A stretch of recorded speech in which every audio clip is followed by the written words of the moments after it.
नमस्कार, आप देख रहे हैं जमीनी हकीकत हेडलाइंस लाइव न्यूज़ पर और मैं हूं आपके साथ मोहम्मद रफ़ी। आज हम बात करेंगे कि कांग्रेस पार्टी के राष्ट्रीय अध्यक्ष पद के चुनाव की तैयारी का जो सिलसिला है वो शुरू हो गया है। आने वाले अक्टूबर महीने की 17 अक्टूबर को चुनाव है और 19 अक्टूबर को कांग्रेस पार्टी को नया नेतृत्व देने वाला राष्ट्रीय अध्यक्ष सामने होगा। आखिर वो कौन होगा, इसी विषय पर चर्चा करते हुए आज मेरे साथ खास मेहमान मौजूद हैं राजनीतिक विशेषज्ञ एडवोकेट ऋषिपाल सिंह जी। सर, आपका स्वागत है। नमस्कार सर, आज की चर्चा यही है कि कांग्रेस पार्टी के राष्ट्रीय अध्यक्ष पद के चुनाव की जो तैयारी है उसका सिलसिला शुरू हो गया है। मैं ये कहना चाहता हूँ कि एक तरफ जहाँ भारत जोड़ो यात्रा पर राहुल गांधी निकल चुके हैं और वहीं दूसरी ओर कांग्रेस पार्टी के राष्ट्रीय अध्यक्ष के आला कमान के चुनाव का वक्त भी नज़दीक आ गया है। और ऐसे में सोनिया गांधी का ये ऐलान है कि वो ये कहती हैं कि इस बार राष्ट्रीय अध्यक्ष चुनाव के लिए कांग्रेस पार्टी में गांधी परिवार से कोई भी व्यक्ति, कोई सदस्य नहीं होगा और नए सदस्यों को मौका दिया जाएगा, जिसके अंदर 4 नाम खास तौर पे चर्चा में चल रहे हैं। सबसे पहला नाम जो है अशोक गहलोत, सीएम राजस्थान। दूसरा नाम शशि थरूर। तीसरा नाम मनीष तिवारी और चौथा नाम मध्य प्रदेश के पूर्व सीएम दिग्विजय सिंह जी जो है उनका नाम चर्चा में है। मेरा आपसे यही सवाल है कि ये जो नाम चर्चा में चल रहे हैं, क्या लगता है कि इनके नाम के अलावा भी कोई और नाम आ सकता है? और ये जो चुनाव है, इस बार का चुनाव अपने आप में क्या खास फर्क डालने वाला है? देखिए रफ़ीक जी, सबसे इम्पोर्टेंट तो आप ये पहले समझ लीजिए और जान लीजिए कि इसमें कोई अतिशयोक्ति नहीं है कि गांधी और नेहरू परिवार का जो एक बहुत बड़ा वर्चस्व समझ लीजिए, एक बहुत बड़ा प्रभाव समझ लीजिए, उसको नेगेटिव शब्दों में नहीं, एक बहुत बड़ा प्रभाव कांग्रेस के ऊपर रहा। आज़ादी के बाद से ही नेहरू की अपनी एक पकड़ थी कांग्रेस के ऊपर, उसके बाद इंदिरा गांधी की पकड़ थी, उसके बाद राजीव गांधी और उसके बाद मैं मानता हूँ सोनिया गांधी। जब तक ये चारों नेता जो इस परिवार से जुड़े रहे तो ऐसा नहीं हम कह सकते कि कांग्रेस में बहुत उतार चढ़ाव आए। कांग्रेस बढ़ी भी, कांग्रेस का विस्तार भी हम देखते हैं। नेहरू के बाद जब इंदिरा गांधी बनी तो उनका विस्तार भी देखते हैं, उनकी जीत भी देखते हैं। फिर बीच में इमरजेंसी भी थी, बहुत सारी बातें थी।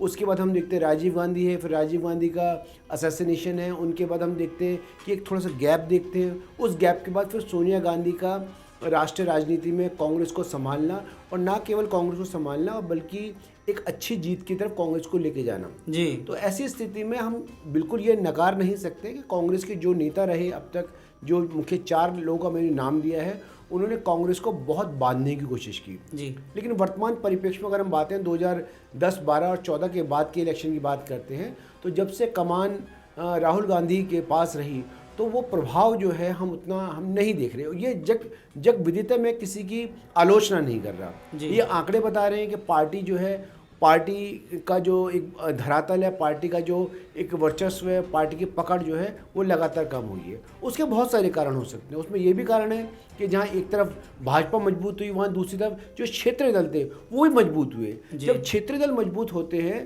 तो क्योंकि सबसे पहले कांग्रेस पार्टी का ही वर्चस्व था तो धीरे धीरे कांग्रेस पार्टी के अंदर से ही जो बहुत सारे क्षेत्रीय दल बने और आज क्षेत्रीय दल की वजह से वहाँ पर कांग्रेस सिमट के रह गई है।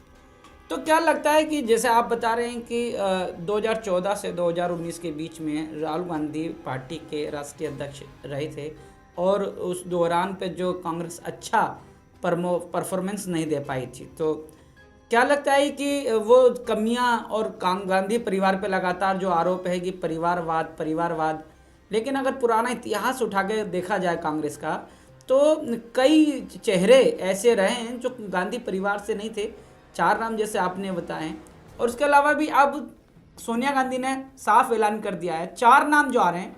इन 4 नामों को आप किस तरह से देख रहे हैं कि क्या वाकई में ही ये 4 नाम जो है कांग्रेस की दशा और दिशा बदलने में कितना साकार रूप देंगे? देखिए, पहले तो जैसे राहुल गांधी का एक जो आंदोलन वो चला रहे हैं, उस आंदोलन में बिजी होना और दिल्ली में कांग्रेस के चुनाव की सरगर्मी होना और वहाँ पर उनकी मौजूदगी ना होना, उसके बाद सोनिया जी का ये कहना है कि गांधी परिवार से कोई नहीं होगा, तो उसके अपने आप में एक बड़े मायने हैं। एक लगातार जो आरोप लग रहा है, लगातार इसको हम आरोप समझ लीजिए, दबाव समझ लीजिए, एक था कि यह परिवार तक पार्टी सीमित रह गई है।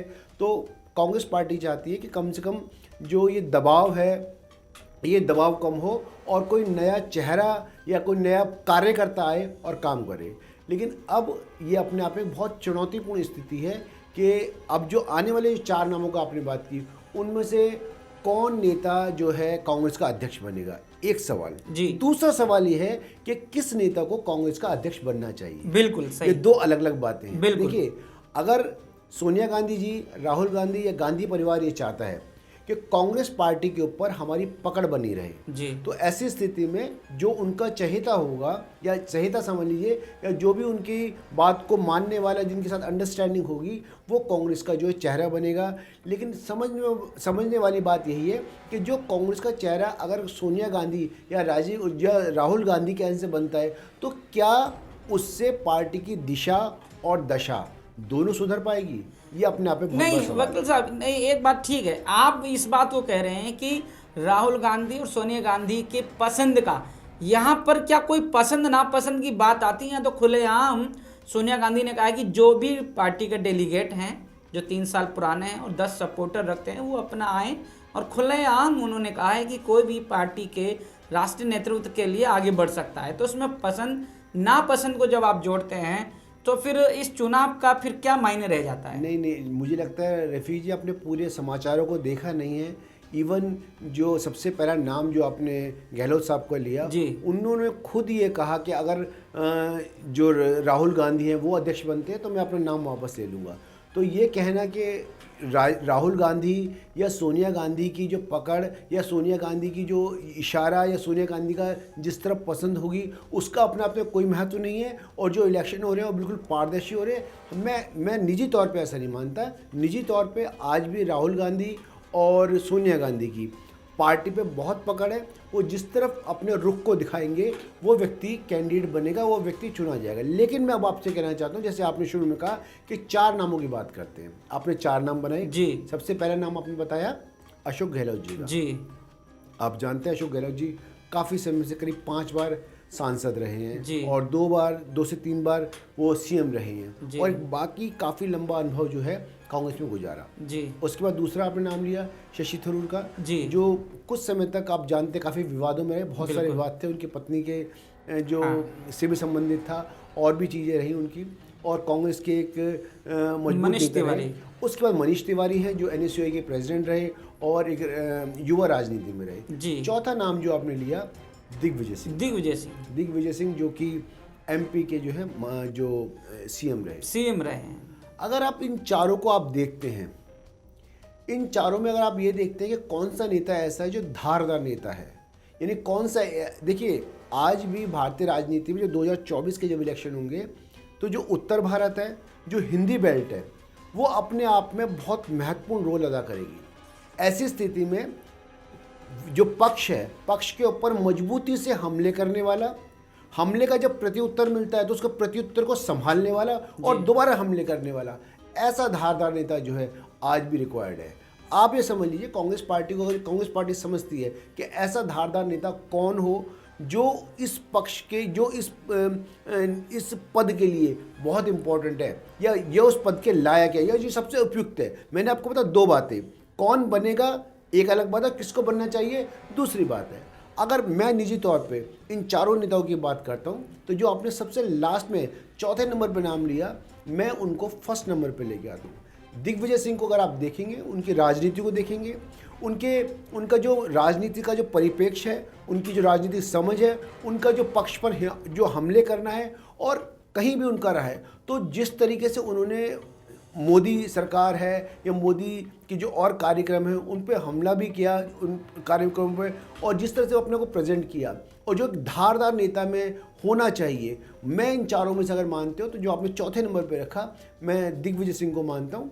देखिए अशोक गहलोत जी हैं अच्छे और एक अच्छे नेता है, कोई इसमें कोई किसी चारों नेताओं में कोई कमी नहीं है, कोई बुराई नहीं है। लेकिन अगर उसको प्रेफरेंस माने कि भाई कौन सा नेता ऐसा है, सबसे बड़ी बात है कि जिसको जो कांग्रेस पार्टी है वो उनके उनके कार्यकर्ता स्वीकार करते हैं। एक तो ये बात है। दूसरी बात, वो नेता ऐसा जब वो बोले तो उसका बोलना वो विपक्ष का नेता भी हो, उसका वो एक कार्यकर्ता के रूप में आपने देखा कि 2014 के बाद जब बीजेपी के अंदर कहा, मोदी ने कहा कि मैं बीजेपी के अंदर एक बहुत अच्छा कार्यकर्ता लेके आ रहा हूँ जो कि संगठन में बहुत मजबूती लेके आएगा। अमित शाह बीजेपी के प्रेसिडेंट बने। और देखिए, इसमें हम किसी पार्टी की अच्छाई बुराई नहीं करें, लेकिन ये सबको जग जाहिर है कि बीजेपी का जो संगठन है, संगठन की जो मजबूती है, वो मजबूती अमित शाह के आने के बाद और मजबूती से बढ़ी। ठीक है, ऐसे साहब मेरा एक सवाल है, ठीक है, ये 4 नाम की चर्चा चल रही है, 4 नाम की बात मैंने रखी, आपको लगा कि दिग्विजय सिंह जो हैं वो ज़्यादा मजबूत और अच्छे रहेंगे, लेकिन सवाल यह है कि क्या इन चारों में से कोई भी व्यक्ति राष्ट्रीय आला कमान के पद पर अगर आता है, क्या इन चारों के किसी के भी आने से क्या पार्टी में की जो दशा और दिशा है उसमें कितना बदलाव देखते हैं आप? देखिए, बिल्कुल मैं इस चीज़ को मानता हूँ और ये जरूर है आपको और हमें समझना चाहिए कि गांधी परिवार का जो भी सदस्य अब तक कांग्रेस पार्टी को जिन्होंने संभाला है, उन्होंने बिल्कुल कांग्रेस पार्टी को बांधने की कोशिश की, प्रोने की कोशिश की, जिससे पार्टी टूटे ना। लेकिन जैसा अब वर्तमान परिप्रेक्ष्य चल रहा है, जिस समय जो बहुत ज़्यादा हम देख रहे हैं कि बहुत अग्रेसिव टाइप की राजनीति इस समय चल रही है, तो ऐसी स्थिति में जो राजनेता हैं या जो भी कार्यकर्ता कहें, उसको प्रेसिडेंट कहें, आला कमान कहें, कुछ भी कहें, जो पार्टी को संभालने वाला है, पार्टी को बढ़ाने वाला है। नहीं, एक सवाल मतलब ये साफ साफ है ना कि अगर इन चारों में से कोई भी आता है तो पार्टी की जो दशा दिशा है वो बदलेगी, और साथ में जो ये आरोप लगता आ रहा है कि गांधी परिवार ही कांग्रेस को चलाता है, तो उसमें तो कुछ एक जवाब देने का काम होगा ना?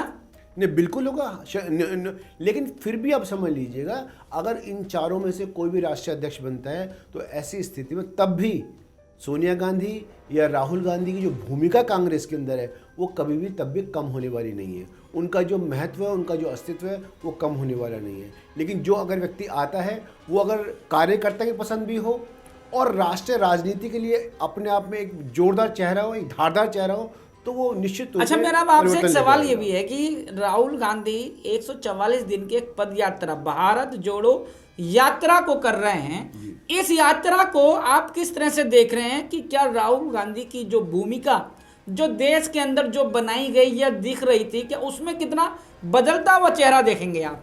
देखिए, जब भी राहुल गांधी, आपने देखा राहुल गांधी दिल्ली में रहे, जो मोदी गवर्नमेंट है उन पर आक्रमण किसी तरह प्रभाव किया या हमला किया उनके कार्यक्रमों पे, तो निश्चित तौर पे जो है बहुत लोग उनको, उनके विपक्ष में बहुत सारी बातें बोली, तो उन्होंने उससे हटकर एक अपना रास्ता अपनाया कि भाई ठीक है, मैं इतने दिन की यात्रा करता हूँ, लोगों को जोड़ता हूँ और कोशिश करता हूँ एक बेस, जो कांग्रेस का एक बेस था, उस बेस को बनाने की कोशिश करता हूँ। कुल मिलाकर ये मान सकते हैं कि एक बेस बन सकता है, बनने की तैयारी लग गई है। कांग्रेस पार्टी पे जो आरोप लगते थे गांधी परिवार का, वो भी जो है खत्म करने का काम किया जा रहा है और एक नए चेहरे के तौर पे कांग्रेस पार्टी आने वाले 2024 के चुनाव में टक्कर देने का काम करेगी। देखिए, मैं ये नहीं कह रहा कि वो ऐसा कर सकते, लेकिन जो प्रयास इसी चीज़ का है, राहुल गांधी का प्रयास यही है। इसीलिए आप देखेंगे कि यात्रा की शुरुआत कहाँ से की गई। यात्रा की शुरुआत जम्मू कश्मीर से नहीं हुई, यात्रा की शुरुआत राजस्थान से नहीं हुई, यात्रा की जो शुरुआत है वही केरल से हुई है, जिससे कि जहाँ कांग्रेस का बहुत प्रभाव है, दक्षिण में जो आप भी जानते हैं कांग्रेस का अच्छा प्रभाव है, तो वहाँ से यात्रा शुरू हुई और धीरे धीरे करके वो उत्तर भारत की तरफ आएगी। ये प्रयास राहुल गांधी का है, अच्छा प्रयास है। अब इस प्रयास ये कितना सफल होता है और कांग्रेस पार्टी इस प्रयास में कितना आगे आ सकती है, ये आने वाला समय बताएगा। जब भारत देश को जो नापने की बात आती है तो कन्याकुमारी से जम्मू कश्मीर तक की बात की एक लाइन खींची जाती है, तो उसी लाइन के ऊपर कन्याकुमारी से लेकर जम्मू कश्मीर तक की वो यात्रा को करेंगे। खैर, मैं अपने दर्शकों से भी एक सवाल करना चाहता हूं कि जो ये चर्चा आपने सुनी है, इस चर्चा पर आपकी क्या राय है कि कांग्रेस पार्टी के ऊपर जो गांधी परिवार के नेतृत्व का जो आरोप लगता रहा है, अब इस बार जब नए गांधी परिवार के अलावा जब कोई नया सदस्य, नया नेता कांग्रेस का जब कांग्रेस की आला कमान का पदभार संभालेगा, तो तब क्या कांग्रेस की दशा और दिशा को कितना वो बदलता आप देख रहे हैं? इस पर अपनी राय जरूर दीजिएगा।